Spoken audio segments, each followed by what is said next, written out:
അടിമത്തബോധം ഇല്ലാതാക്കുകയും അതിലൂടെ സദ്ഗുണങ്ങളെ വർദ്ധിപ്പിച്ച് ഹിന്ദു സമാജത്തെ ഏകീകരിക്കുകയാണെന്ന ദൗത്യമാണ് രാഷ്ട്രീയ സ്വയംസേവക സംഘം നിർവഹിക്കുന്നതെന്ന് ക്ഷേത്രീയ പ്രചാരക് PN ഹരികൃഷ്ണകുമാർ.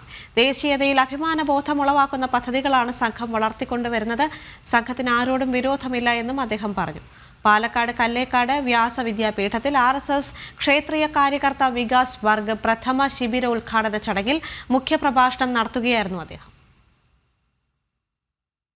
രാഷ്ട്രീയ സ്വയംസേവക സംഘത്തിന്റെ ക്ഷേത്രീയ കാര്യകർത്ത വികാസ് വർഗ പ്രഥമ ശിബിരത്തിന് പാലക്കാട് കല്ലേക്കാട് വ്യാസ വിദ്യാപീഠത്തിൽ തുടക്കമായി. RSS ക്ഷേത്രീയ പ്രചാരക് PN ഹരികൃഷ്ണകുമാർ ഉദ്ഘാടന സഭയിൽ മുഖ്യപ്രഭാഷണം നടത്തി. ദേശീയതയിൽ അഭിമാനബോധം ഉളവാക്കുന്ന പദ്ധതികളാണ് സംഘം വളർത്തിക്കൊണ്ടുവരുന്നത്. സംഘത്തിന് ആരോടും വിരോധമില്ല. വ്യക്തമായ കാഴ്ചപ്പാടോടും ദിശയോടും കൂടി രാജ്യത്തെ മുന്നോട്ട് നയിക്കുകയെന്ന ദൗത്യമാണ് കഴിഞ്ഞ ഒരു നൂറ്റാണ്ടായി സംഘം ചെയ്തുകൊണ്ടിരിക്കുന്നത്. ഒരേ മനസ്സും ലക്ഷ്യവുമുള്ള തലമുറകളെ വാർത്തെടുത്ത് സമാജത്തിലേക്ക് സന്നിവേശിപ്പിക്കുവാനാണ് സംഘം ശ്രമിക്കുന്നതെന്ന് അദ്ദേഹം പറഞ്ഞു. പക്ഷെ ഡോക്ടർജി അങ്ങനെ ആരോടെങ്കിലും എതിരിടാൻ വേണ്ടിയിട്ടോ ഏതെങ്കിലും തരത്തിലുള്ള നിഷേധാത്മകമായിട്ടുള്ള പ്രത്യയശാസ്ത്രത്തിന്മേലല്ല രാഷ്ട്രീയ സ്വയംസേവക സംഘം കെട്ടിപ്പടുത്തത്.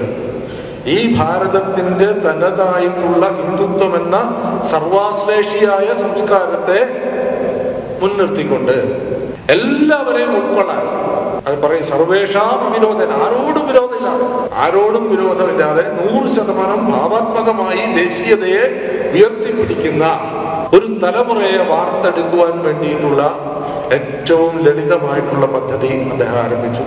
ഹൃദയത്തിൽ നിന്നും ഹൃദയത്തിലേക്കും ഭവനത്തിൽ നിന്നും ഭവനത്തിലേക്കും സംഘം വളർന്നുകൊണ്ടിരിക്കുന്നതിനാലാണ് ഇന്ന് ഏറ്റവും വലിയ പ്രസ്ഥാനമായി പടർന്നു പന്തലിച്ചിരിക്കുന്നതെന്നും അദ്ദേഹം പറഞ്ഞു. രാഷ്ട്രം നേരിടുന്ന വെല്ലുവിളികളെ ഏറ്റെടുത്ത് മുന്നോട്ടു പോകാൻ കഴിയുന്നു എന്നതാണ് സംഘത്തിന്റെ പ്രത്യേകതയെന്ന് വർഗ് ഉദ്ഘാടനം ചെയ്ത all Kerala government medical college മുൻ സംസ്ഥാന പ്രസിഡന്റ് ഡോക്ടർ MB ജയശങ്കർ പറഞ്ഞു. വർഗ് സർവാധികാരി M ശിവലിംഗം അധ്യക്ഷത വഹിച്ചു. വർഗ് കാര്യവാഹ് KB ശ്രീകുമാർ സംസാരിച്ചു. 20 ദിവസം നീണ്ടുനിൽക്കുന്ന പരിശീലന ശിബിരം മെയ് 9 സമാപിക്കുക.